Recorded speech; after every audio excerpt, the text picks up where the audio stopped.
और पूरे महाराष्ट्र के अंदर जो है ना अभी तो साहब की ज़रूरत है। और अगर उस हिसाब से देखने गए तो डिस्ट्रिक्ट के हिसाब से देखने गए तो हमको दादा की भी ज़रूरत है।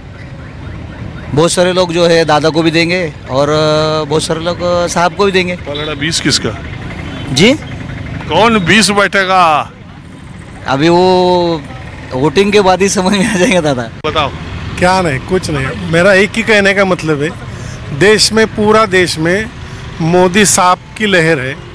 अगर पवार साहब 20-25 बरस पहले यही बोल रहे थे कि जिधर सत्ता रहेगी उधर आप जाओगे तो आपका अपना विकास होएगा, अपना क्षेत्र का विकास होएगा और जो कुछ आपने को करने का होगा वो आप कर सकते हैं। अगर यही विचार करेंगे तो पूरा इंडिया में 300 सीट तो आए कांग्रेस ने खड़ा कर दिया है। उनको आएंगे तो बहुत हो गए तो 100 आएंगे। सब किसका 10, किसका 5, किसका 4, किसका 2, किसका 3 होगा। कितना मेल किधर है? अगर मेल बिठाने का होगा तो जिस सत्ता तो मोदी की आएगी। अपने को अगर अपना एरिया बढ़ाने का होगा, अपने आदमी को बड़ा कर बोले तो अपना आदमी बोले तो महाराष्ट्र का आदमी कि वह अपना बारामती का आदमी, मतदार का आदमी, इनको अगर बड़ा रहे, अगर इधर विकास होना मांगता है तो मोदी के साथ तो जाना ही पड़ेगा। दूसरा पर्याय, ये पवार साहब यही बोल रहे थे 20 बरस पहले कि जब मोदी अपना सोनिया गांधी का जब उनका जो आरएसएस और राष्ट्रवादी और आई कांग्रेस जब अलग हो गए थे 99 में, तो 2 महीना लग गया था पवार साहब को इंतज़ार करने में कि अपन आई कांग्रेस को ये देने का कि नहीं देने का, सपोर्ट देने का कि नहीं देने का।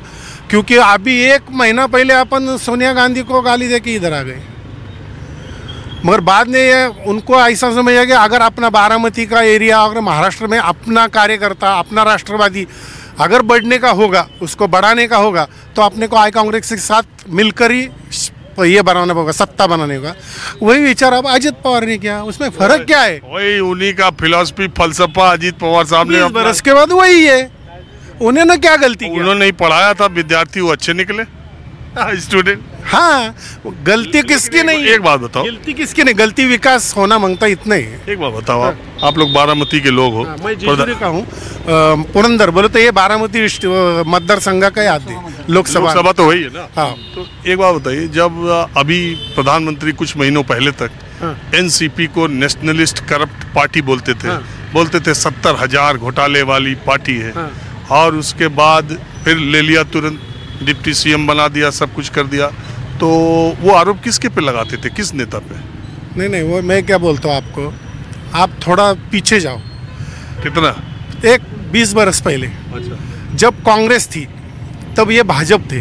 पहले भाजपा वाले क्या करते थे मालूम है? पूरी मैं अटल बिहारी के पहले कि उसके ये नहीं मांगता है, वो नहीं मांगता है, अपना पार्टी अच्छा है, अपना पार्टी सच्चा है, इसकी वजह से वो सत्ता पे नहीं जा रहे थे।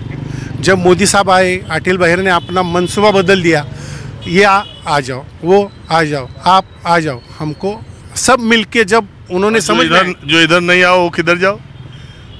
नहीं, सत्ता के लिए तो आना मांगता है ना। और जो नहीं आए वो किधर जाए? जेल में जाए। जेल में कौन गया ना? आप समझ में नहीं आया। ईडी किसके पास जाता है? जिसके पास पैसा रहेगा उसके पास। अजित दादा के पास ही आया ना ईडी। ईडी अजित दादा के पास ही आया। पवार साहब तो खुद जा रहे थे ईडी के पास। वो तो पुलिस कमिश्नर आके मना कर दिया, आप मत आओ करके। तो ईडी तो अजित दादा के पास आया था, ईडी तो पवार साहब के पास आया नहीं था। एनसीपी को नेशनलिस्ट करप्ट पार्टी आदरणीय अजित दादा की वजह से मोदी जी ने कहा था, पवार साहब की वजह से नहीं कहा था। ना ही एक सिंगल आरोप है पवार साहब के ऊपर कोई नहीं करप्शन का। आप बोले, उनको बोलने दीजिए। करप्शन नहीं, अपनी बात करें। करप्शन का ऐसा कोई आरोप, संगीन आरोप नहीं है पवार साहब के ऊपर जो ऑन पेपर हो, जो ईडी या कौन सी भी मोदी जी की एजेंसी साबित कर पाई। आरोप तो जिन लोगों के ऊपर लगा, अजित दादा के 10 में से 9 लोग तो बेल पे है, समझो ईडी के बेल पे है आज की डेट में, वही जाके मंत्री बने ना। पवार साहब के ऊपर तो कोई आरोप नहीं है, सुप्रिया ताई के ऊपर तो कोई ईडी का आरोप नहीं है। पवार फैमिली में जितने भी आरोप लगे, जितने भी लगे, वही महोदय वहां पर गए हैं। और रोहित पवार के ऊपर लगे तो जाके आए ना, जाके वापस आ गए वो। और जिनमें जिस चीज के लिए ईडी का आरोप लगा था उसमें तो अभी क्लीन चिट मिला है परसों ही। जिस चीज के लिए रोहित पवार जी के ऊपर एलिगेशंस लगाया था, आपको याद होगा अजीत दादा ने एक दिन बयान दिया था कि अगर मैं मुंह खोल दूं, उसी की राह देख रहे हैं हम। जरूर खोले सर, किसी ने मना किया है? और अभी तक क्या मुंह खोलने का बाकी रखा है सर?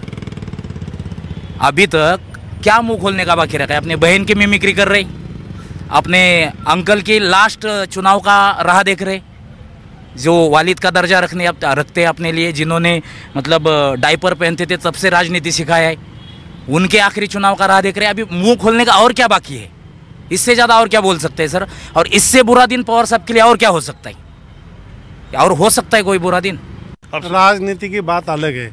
आपको मालूम है क्या, यूपी में जब आप ये अखिलेश यादव का एसपी का कैसा हुआ था मालूम है ना? हाँ, शिवपाल यादव। नहीं, अपना उनके डैडी के अखिलेश यादव, शिवपाल यादव उनके चाचा हैं। हाँ, चाचा, और उन्होंने अपना ये क्या उनके वो तो मुख्यमंत्री थे, दोनों एक हो गए। नहीं, वो सपा के अध्यक्ष कौन थे? नेताजी को पक्ष में निकाला और फिर वो एक हो गए। वो तो चलता है राजनीति में। एक बात मैं आपसे, देखिए मैं तो शुरू किया एक ही आदमी थे, तब बात करते करते लोग मैं दोनों आदमी से एक ही बात पूछता हूँ। आप दूसरा कुछ बोल रहे, वो दूसरा बोल रहे, और बारामती में ये मैं जानता हूँ कि कहना और पक्ष लेना बड़ा मुश्किल काम है। ज़्यादातर लोग अवॉइड करते हैं कि ना मैं साहब के बारे में बोलूँगा, ना मैं दादा के बारे में बोलूँगा। सब लोग दोनों के साथ नहीं, ये तो बात सही है। पवार फैमिली के ऊपर सब मन से प्यार करने वाले आदमी है। वो तो उनका अंदर का मामला है, उनका अंदर का लफड़ा है। मगर एक ध्यान रखो कि अपना घर में अगर आप भी बड़े हो गए, आपकी उम्र कितनी 60 होगी, 50 होगी, तो अपना भी अपना एक अलग रहता है ना। समझो मैं 50 बरस एक जगह काम किया, समझो मैंने पूरा फैमिली ये किया, तो उसको भी बाद में लगता है ना कि अपना तो कुछ तो होना मांगता है ना। ये तो हर एक घर में ये तो अब सुना, वो बात हो गई। अब मैं आपसे सिर्फ दोनों लोग इसी लोकसभा के हैं, तो मैं सिर्फ एक सवाल पूछ रहा हूँ। अभी तक देश भर में या दुनिया में बारामती का आदमी नाम लेता है तो शरद पवार का एक दूसरे के पर्यायवाची की तरह है। अजीत दादा ने भी बारामती, जितनी बार विधायक शरद पवार रहे उससे ज़्यादा बार अजीत पवार रह चुके। 6 बार वो थे, 7 बार ये रह चुके। तो मेरा ये कहने का मतलब है कि अब इन दोनों ने आपस में राजनीति और सत्ता की वजह से जो ये आमने सामने टकरा गए, उससे जनता में एक बेचैनी या कंफ्यूजन कि अब करें तो क्या करें, या क्लियर कट लोग बट गए दोनों तरफ, एक इधर और उधर। नहीं, देखो ये अभी आपको ही मैंने बोला कि हर एक घर में ऐसा है, हर पार्टी में ऐसा है। कौन सा पार्टी नहीं इसमें बच गई? आप बताइए। नहीं, सार्वजनिक जीवन में या राजनीति में ऐसा है कि कोई परिवार अपना परिवार नहीं होता है सर। जब आप यहाँ बारामती कॉन्स्टिट्यूंसी में, यहाँ विधानसभा में 4 लाख वोटर है, लोकसभा में 24 लाख वोटर है सर। ये 24 लाख और ये 4 लाख वोटर निश्चित करेंगे कि यहाँ का हमारा विधायक और मेंबर ऑफ पार्लियामेंट कौन होगा।